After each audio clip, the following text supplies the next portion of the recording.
Um, so dito naman tayo. Kwento naman tayo dito mga ka-idol about sa pag-gardening. Hindi talaga madali ang pag-garden. Lalo na po pag nag-umpisa pa lang tayo. Marami tayong gustong matutunan dito sa social media sa ating mga ka-farmers na matagal na. So, maraming bagay na gusto nating matuklasan. At pagdating sa punto na meron na tayo, may mga isang hazard din katulad sa mga natanim nating talong. Minsan makain ng mga hayop, makain ng mga tulad ng idol, yung manok. Napakahirap talaga ang manok idol pag uh, tumuka sa bunga mga idol. Kasi pag kailangan talaga dyan yung time mo eh. Kasi pag hindi mo bantayan, maano ka lang, wala na. Nandun naman yun. Tinutuka yung bunga. So yun po ang pinakamahirap dyan. So sa sakuna naman katulad sa bagyo or what else, yun po ang pinakamahirap dyan once na maraming damage. Katulad dito idol, yung talong ko dati nung una kong tanim, nadaanan ng bagyong Kaloy ata yun. So malaking damage yun kasi dati nakaharvest ako ng 100 plus kakilo at dinaanan sa bagyo. Ayun, tuloy-tuloy ang pagbagsak sa mga bunga. So yun, ang ginawa ko dito mga ka-idol, ginagabot ko katulad yan mga ka-idol at tapos tinaniman ko ulit. So itong mga talong nito mga ka-idol ay nadaanan niya sa tag-init.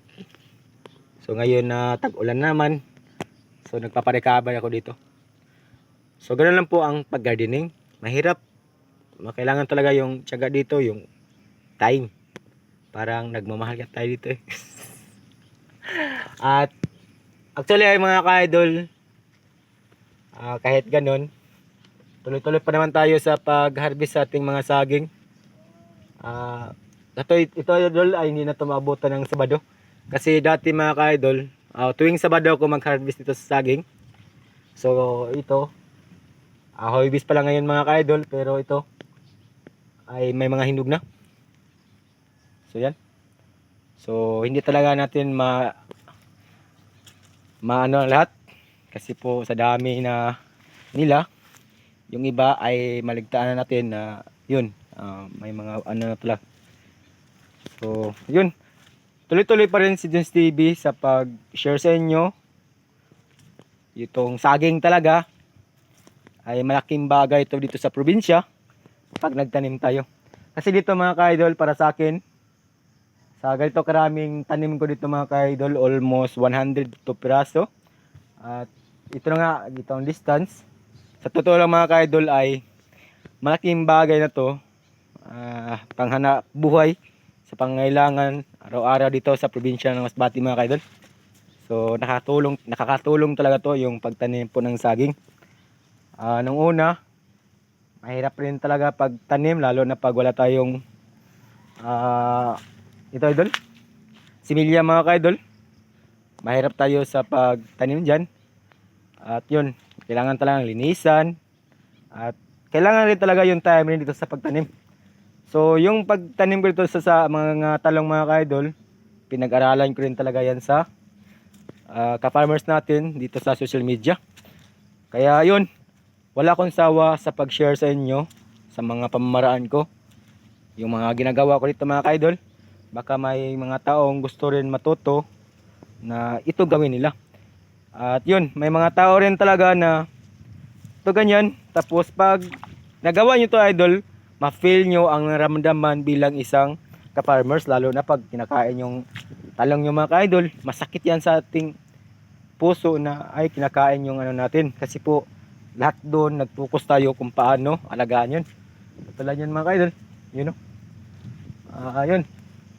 Mahirapan tayo sa pag ano dyan, lalo na pag kinakain sa manok, baka. Katulad nito mga kaidol, dati palagi itong kinakain sa baka. Yung mais ko dito mga kaidol, kahit kunti lang to papunta doon, may mga tanim tayong mais doon. Pero Actually, nakaka-recover rin kung kahit pa paano. So, nag-abono lang ko dito mga kaidol, dalawang bisis para lang makaka-recover at yun po. Okay naman. Maka ano pa tayo dyan. Benepisyo pa rin tayo dyan. So, ito na nga, yung saging. Balikan natin. Ang pinaka unang i-share ko sa inyo, napakagandang hanap buhay dito sa probinsya ng Masbate. Alam nyo kung bakit ko nasabi ito mga kaidol? Kasi po, pag sa ganito kadami mga kaidol, every weeks talaga may income tayo. At katulad nito mga kaidol, ito ang sinasabi ko, yung iba dito hindi na naabutan ng Miyerkules. Ang dami ng hindog mga kaidol. Ito. Hindi ko talaga na-announce mga idol. Akala ko kasi hindi pa pwede. So yan, no? Malit kasi idol, kaya yun. Dito. Yung iba dito maliit na. Pero asahan natin na yan mga ka-idol kasi po medyo tag-init nga. Medyo iba talaga ang ano sa tag-init kaysa tag-ulan. Ayun na ba yan? Tapos ito idol, kita nyo naman. Malaki pa naman yung kasunod dito. Pag umulan talaga, maganda yung tubo nila. So pag tag-init, kahit paano mga ka-idol, ay medyo maano siya talaga. Iba yung tubo niya mga ka-idol pag tag-init. Pag tag-ulan, ganito na po ang sistema mga ka-idol. So nakaka-recover din ang saging natin. Kaya nga medyo maliit yung iba. Hindi katulad dati mga ka-idol. Napakalaki. So dyan, kita nyo yung mga tanim kong saging bago dyan. Ganyan. Tapos yun, may mga talong rin ako dyan na tinatanim. So ganun lang po ang buhay. Kaya yun, wala akong sawa sa pag-share sa inyo ang aking mga natutunan dito, yung mga aking mga ginagawa dito mga ka-idol. Dahil po gusto ko lang na may share sa inyo at maramdaman nyo once na makakain ng iba. Makakain ng hayop at iba pang mga makadamage sa ating mga tanim. Yun po mga ka-idol, ramdam talaga natin yung sakit talaga pag once na mangyari yun sa ating mga tanim. So dyan lang muna. At sana may share nyo ating video para maraming ma-inspired na gawin nila to sa mga taong standby sa probinsya o kahit saan tayong lugar. Kung standby man tayo mga ka-idol, subukan nyo ang magtanim. Talagang may aanihin kayo.